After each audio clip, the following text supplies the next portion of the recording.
हो जाए। कक्षा 12वीं के लिए शेष प्रश्न पढ़ रहे हैं हम, फिनॉल अल्कोहल ईथर। इसके अंतर्गत एक प्रश्न आता है फिनॉल से संबंधित। प्रश्न है फिनॉल की निम्न अभिक्रियाओं को समझाइए, या फिनॉल से संबंधित निम्न अभिक्रियाओं को समझाइए। एक है युग्मन अभिक्रिया, युग्मन। दूसरी है कोल्वे अभिक्रिया। तीसरी है फिनॉल का हैलोजनीकरण है, फिनॉल का हैलोजनीकरण है। एक फिनॉल का नाइट्रीकरण है, नाइट्रीकरण है। और फिनॉल का जो अब एक अभिक्रिया और आती है रीमर टीमैन अभिक्रिया। बच्चों, जो हम पढ़ने जा रहे हैं फिनॉल के केवल फिनॉल अल्कोहल ईथर से संबंधित केवल 5 क्वेश्चन तैयार करना है, जिसमें से 2 क्वेश्चन हो चुके हैं। एक अल्कोहल, प्राथमिक द्वितीय तृतीयक अल्कोहल, और इसमें विभेद करने के तो दूसरा प्रश्न। तीसरा प्रश्न है केवल 5 क्वेश्चनों में हम 2025 के लिए टोटली कवर कर लेंगे। प्रश्न है युग्मन अभिक्रिया, कोल्वे अभिक्रिया, हैलोजनीकरण अभिक्रिया, नाइट्रीकरण अभिक्रिया और रीमर टीमैन अभिक्रिया।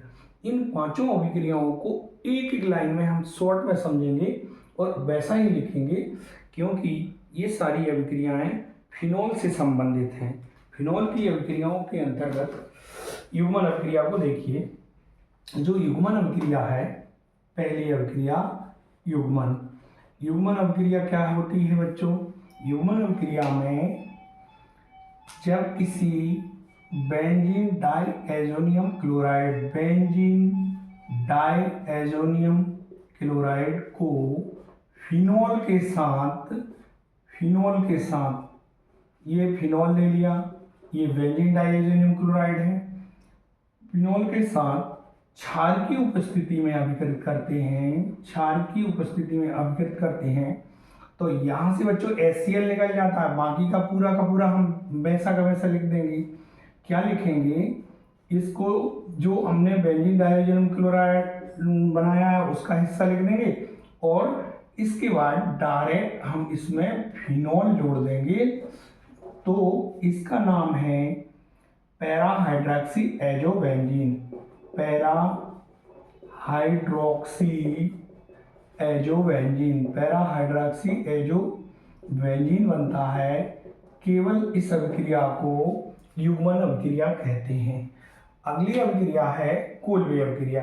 बच्चों, कोल्वे अभिक्रिया में हमने ये देखा कि कोई सोडियम फिनेट, केवल इतना ध्यान रखना है, सोडियम फिनेट को कार्बन डाइऑक्साइड के साथ, CO2 कार्बन डाइऑक्साइड के साथ अभिकृत करते हैं तो सोडियम सैलिसिलेट बनता है, सोडियम सैलिसिलेट बनता है, सोडियम सैलिसिलेट बनता है।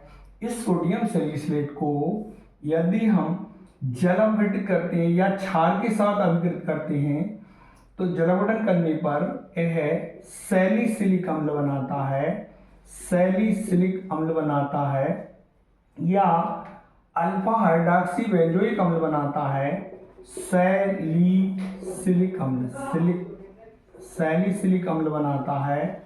इस अभिक्रिया को कोल्वे अभिक्रिया कहते हैं। एक युग्मन अभिक्रिया हो गई, दूसरी अभिक्रिया है कोल्वे अभिक्रिया। कोल्वे या कोल्वे सिमिट भी बोला जाता है, कोल्वे सिमिट अभिक्रिया या कोल्वे अभिक्रिया। कोल्वे अभिक्रिया के बाद हम पढ़ेंगे हैलोजनीकरण। हैलोजनीकरण किसका हैलोजनीकरण बच्चों? हैलोजनीकरण, हैलोजनीकरण हम पढ़ रहे हैं फिनॉल का, फिनॉल का हैलोजनीकरण। फिनॉल का जब हम हैलोजनीकरण करते हैं तो फिनॉल 2 तरीके से करता है बच्चों।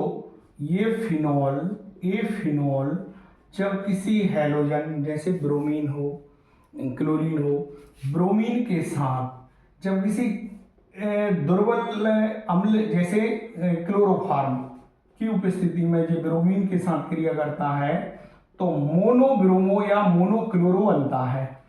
जैसे इसको हम लिखें मोनोब्रोमो या आर्थो ब्रोमोफिनॉल ये बनता है, फिनॉल बनता है।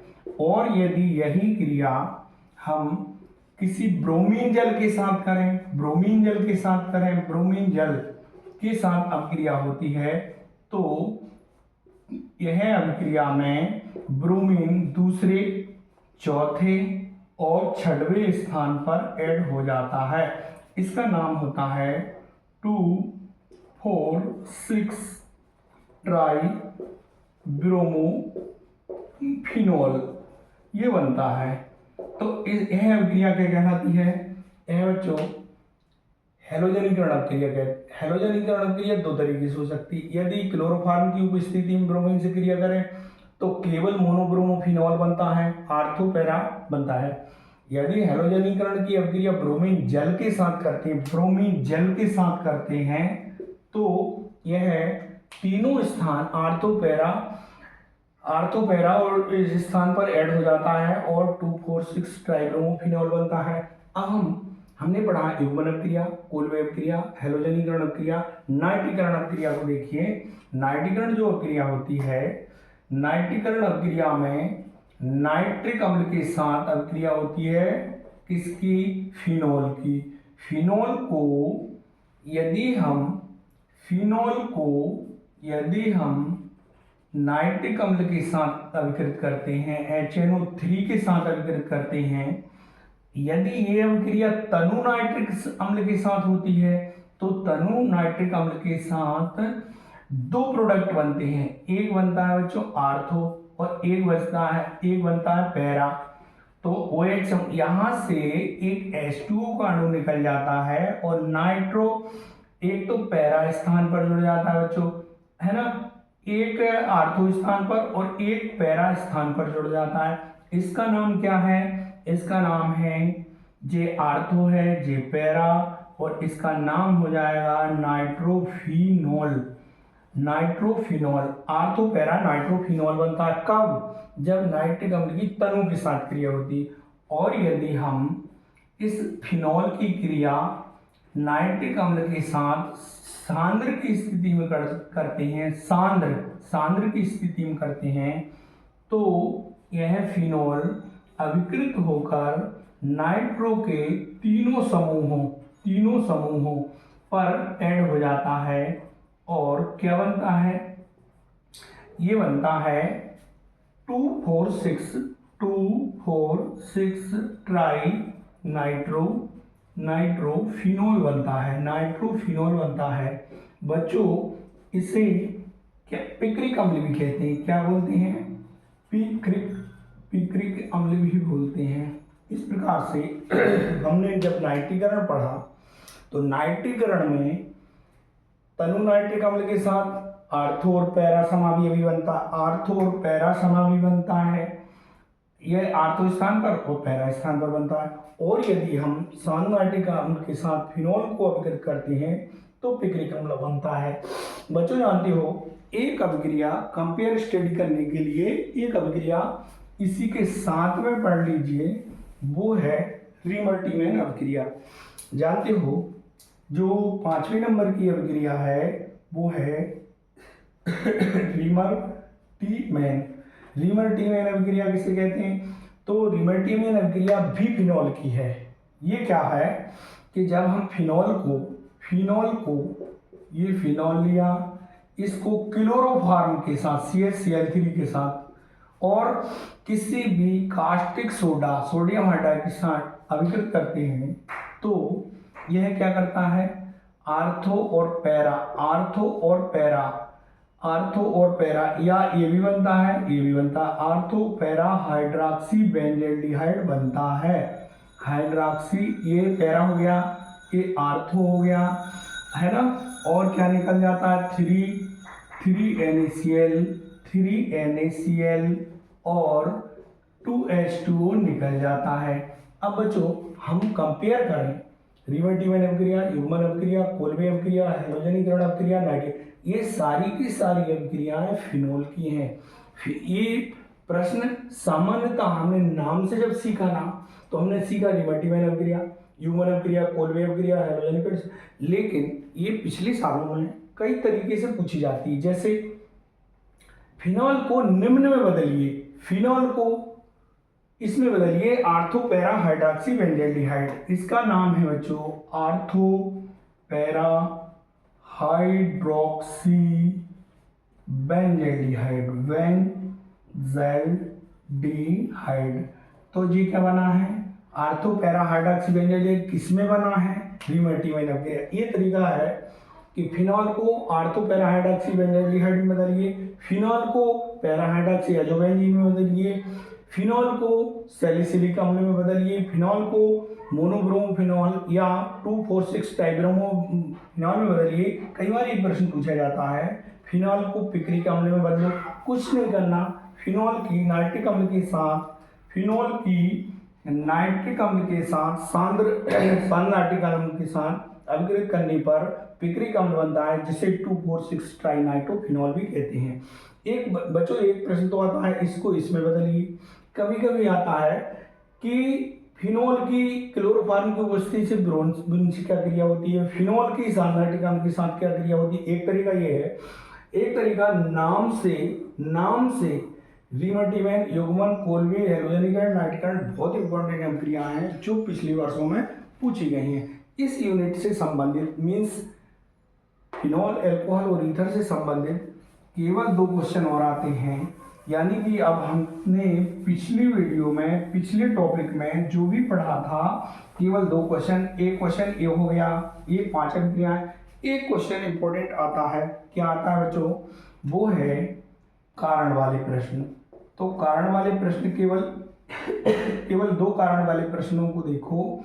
एक है फिनॉल क्या करता है, वायु यानी ऑक्सीजन और प्रकाश की उपस्थिति में गुलाबी हो जाता है। क्यों गुलाबी हो जाता है बच्चों, पिछली परीक्षाओं में पूछा गया था फिनॉल को वायु और प्रकाश की उपस्थिति में खुला रख देती तो गुलाबी हो जाता है, क्यों। अच्छा, दूसरा क्वेश्चन है फिनॉल जो है वो एल्कोहल से अधिक अम्लीय होता है। कैसा होता है, अधिक अम्लीय होता है, क्यों, इसके कारण बताना है। तो प्रश्न कारण वाले 2 हैं। पहला है फिनॉल वायु और प्रकाश की उपस्थिति में खुला छोड़ने पर गुलाबी क्यों हो जाता है। दूसरा कारण वाला है फिनॉल और अल्कोहल में से कौन अधिक अम्लीय है, और यदि फिनॉल अल्कोहल से अधिक अम्लीय है तो क्यों है।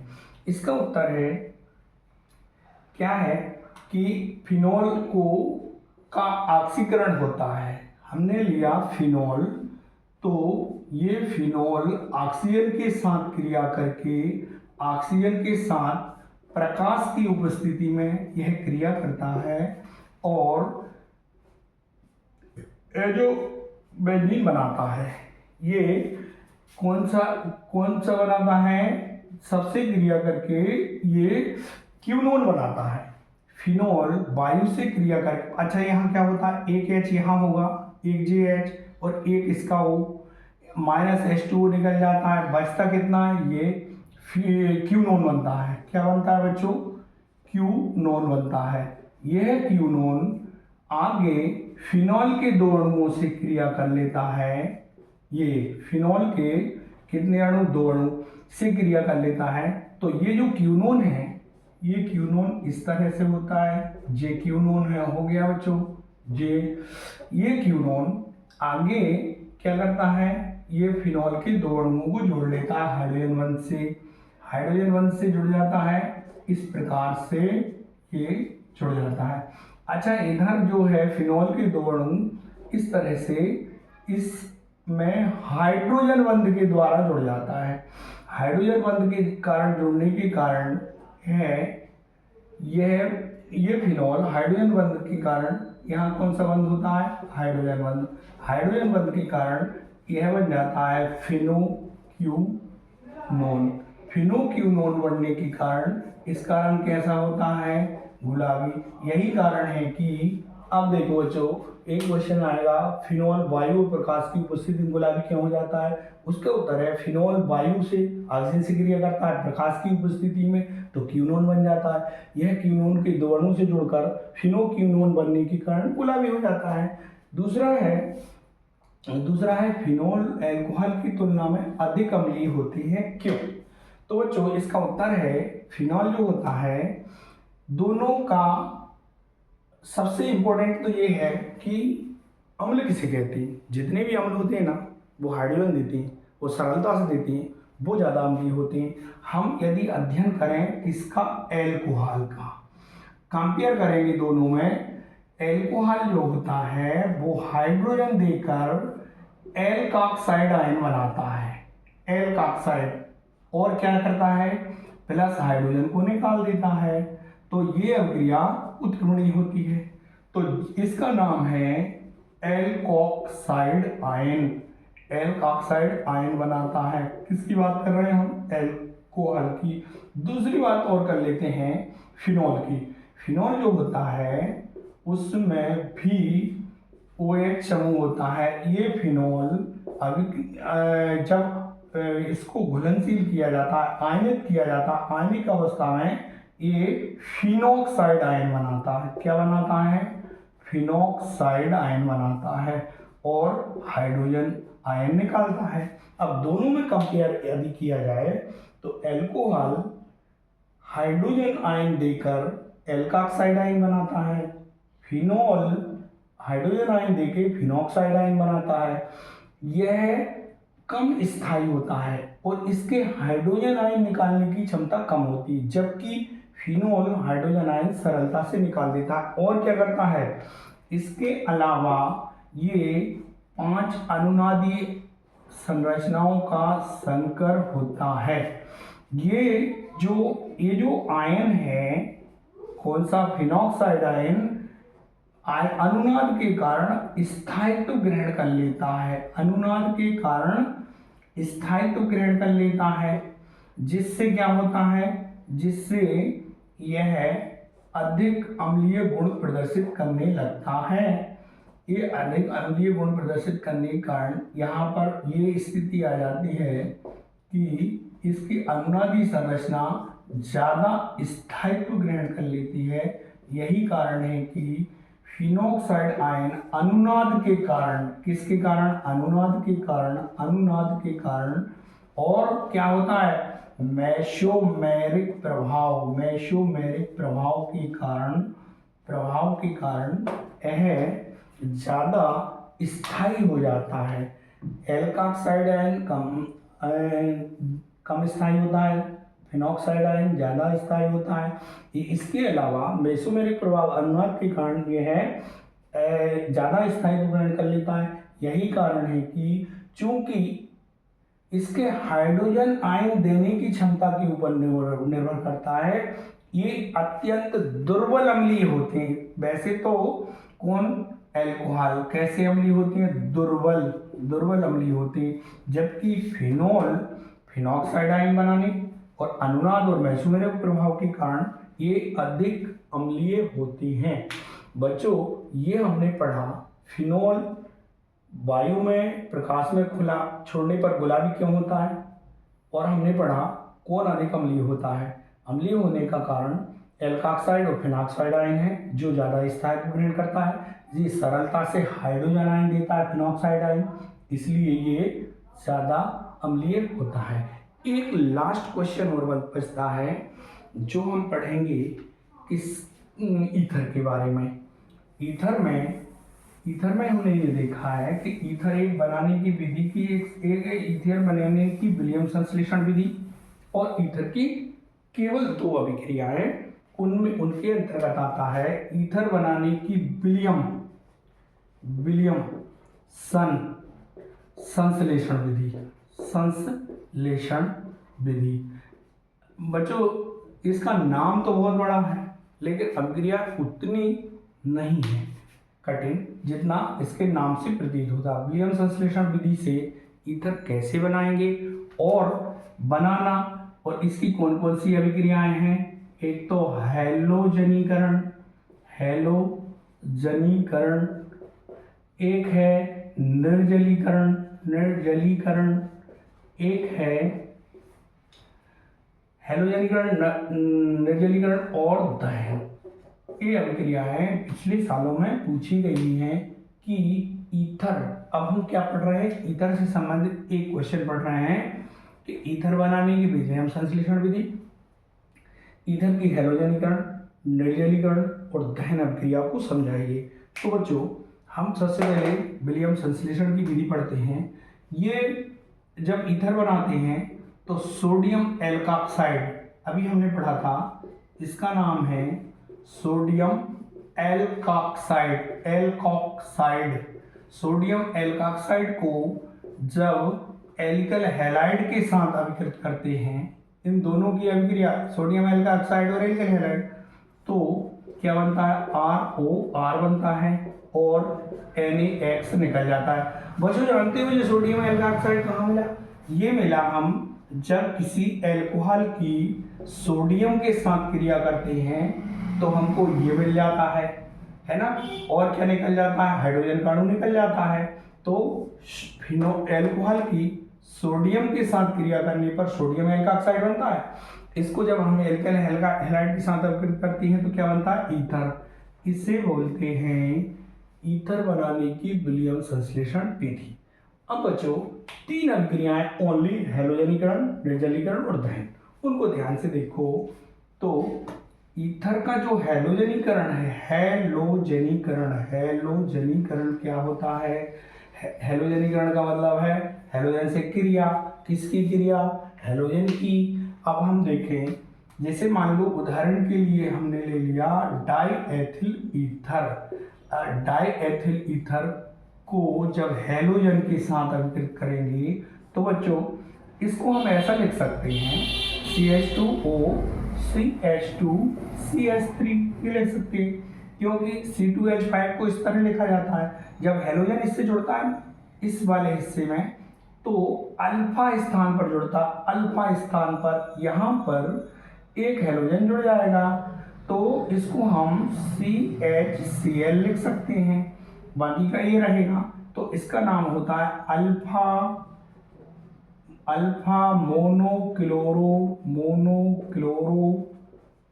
Chloro diethyl ether, ethyl ether, diethyl ether.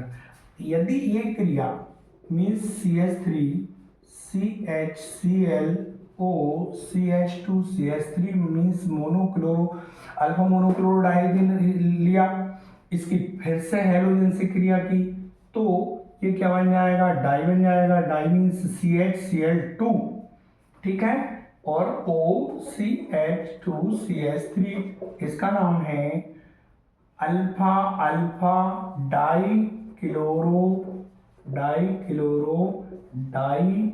Ethyl ether, diethyl ether बन जाता है।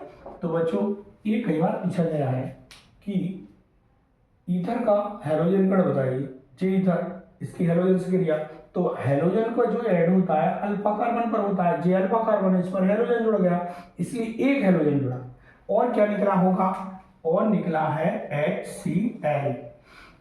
फिर से ये क्रिया हुई, फिर से यहीं ऐड हुआ हैलोजन, तो फिर से HCl निकल गया। मतलब ये है कि हैलोजनीकरण करने पर एक हैलोजन जुड़ा, अगर और क्रिया की तो एक हैलोजन और जुड़ गया, उसको बोलेंगे अल्फा अल्फा डाइक्लोरो डाइथिल। ये ईथर की हैलोजनीकरण क्रिया है। अब बच्चों दूसरे नंबर पर आता है निर्जलीकरण क्रिया। निर्जलीकरण यदि हम करें, किसका हम कर रहे हैं, निर्जलीकरण किसका कर रहे हैं, ईथर का। ईथर, यही ईथर हमने लिया, कौन सा, डाईएथिल ईथर। डाईएथिल ईथर का जब निर्जलीकरण किया जाता है तो निर्जलीकरण मतलब जल निकालना। मान लो इसमें से H2O निकालना है हमको, क्या निकाल, एक H यहाँ से, एक यहाँ से, और O निकाल दिया, तो बच्चों जानते हो क्या बचेगा, CH2 या हम इसको लिख सकते हैं C2H4 मीन्स एथीन बनता है। क्या बनता है, एथीन बनता है। एथीन बनने के कारण इसका निर्जलीकरण जो हो जाता है, निर्जलीकरण किया, कोई भी ईथर लो उसमें से जल निकालो तो एल्कीन बनता है। हम निर्जलीकरण के अंतर्गत ये पढ़ेंगे कि जब किसी भी ईथर का निर्जलीकरण किया जाता है तो यह क्या बनाता है, एल्कीन बनाता है, एथीन बनाता है। जिस अनुपात में हम ईथर लेंगे उसी अनुपात में ये बनता है। और एकदम लास्ट की बात कर रहे हैं दहन। जब ईथर का दहन किया जाता है, दहन का मतलब है ऑक्सीकरण, इसका दहन जब किया जाएगा, ऑक्सीकरण किया जाएगा, तो उदाहरण के लिए हम कोई भी डाईएथिल ईथर लिया है ना, डाईएथिल ईथर लिया, इसका ऑक्सीकरण ऑक्सीजन के साथ इसका करेंगे तो जानते हो क्या क्या बनता है, इसमें कार्बन डाइऑक्साइड बनता है और जल बनता है। कार्बन डाइऑक्साइड, कार्बन कितने, 4 कार्बन डाइऑक्साइड बन जाएंगे, 5 दूनी 10, 5 दूनी 10। अगर ईथर का दहन किया जाएगा, दहन जलाना ऑक्सीकरण, तो बच्चों ध्यान से देखो, ईथर से संबंधित केवल एक क्वेश्चन, ओनली वन, और 2 क्वेश्चन एल्कोहल के, 2 क्वेश्चन फिनॉल के, एक एल्कोहल फिनॉल का कॉमन, ईथर का केवल 1 क्वेश्चन। क्या है क्वेश्चन, इसमें से कुछ ना कुछ ऐड होगा। विलियम संश्लेषण, ईथर बनाने की विलियम संश्लेषण विधि, ईथर की हैलोजनीकरण, निर्जलीकरण और दहन क्रिया, बहुत इंपॉर्टेंट क्रिया। तो बच्चों विलियम संश्लेषण विधि क्या है, फिनॉल कोई भी अल्कोहल लिया, इसकी सोडियम के साथ क्रिया की तो सोडियम एल्कोऑक्साइड बना। यहाँ से बनाना शुरू करना आप, सोडियम एल्कोऑक्साइड की एल्कल हैलाइड के साथ क्रिया होने पर ईथर बनता है और सोडियम हैलाइड अलग निकल जाता है। ये ईथर बनाने की विधि हुई। अब हैलोजनीकरण एक नजर में, हैलोजनीकरण क्लोरीन के साथ क्रिया करने पर पहले अल्फा स्थान का हाइड्रोजन प्रतिस्थापित होता है और HCl निकल जाता है, अल्फा मोनोक्लोरोडाइएथिलीन बनता है। ये क्रिया अगर हम और आगे करें तो अल्फा अल्फा डाइक्लोरोडाइएथिलीन बनता है। ये हैलोजनीकरण अब क्रिया हुई। निर्जलीकरण, किसी भी ईथर में से जब यहाँ माइनस कर दिया, क्या जल निकाल दिया जाए या यहाँ जोड़ दो H2O निकालेंगे तो निर्जलीकरण हो गया। निर्जलीकरण में क्या होगा, जलकाणु निकल गया और एल्कीन बन गया। या एथीन या एल्कीन, कोई भी हम एल्कीन बना भी सकते हैं और एल्कीन बनता है। ईथर का निर्जलीकरण करने पर ईथर बनता है। दहन, जब भी ऑक्सीजन के साथ इसका दहन किया जाता है तो दहन करने पर ईथर ऑक्सीजन से क्रिया करके कार्बन डाइऑक्साइड और जल बनाता है। इस प्रकार यूनिट 7 फिनॉल, अल्कोहल और ईथर में इंपॉर्टेंट 5 क्वेश्चनों में हमने पूरा कवर कर लिया। इनको ध्यान से पढ़ेंगे, लगभग पूरा कवर हो जाएगा।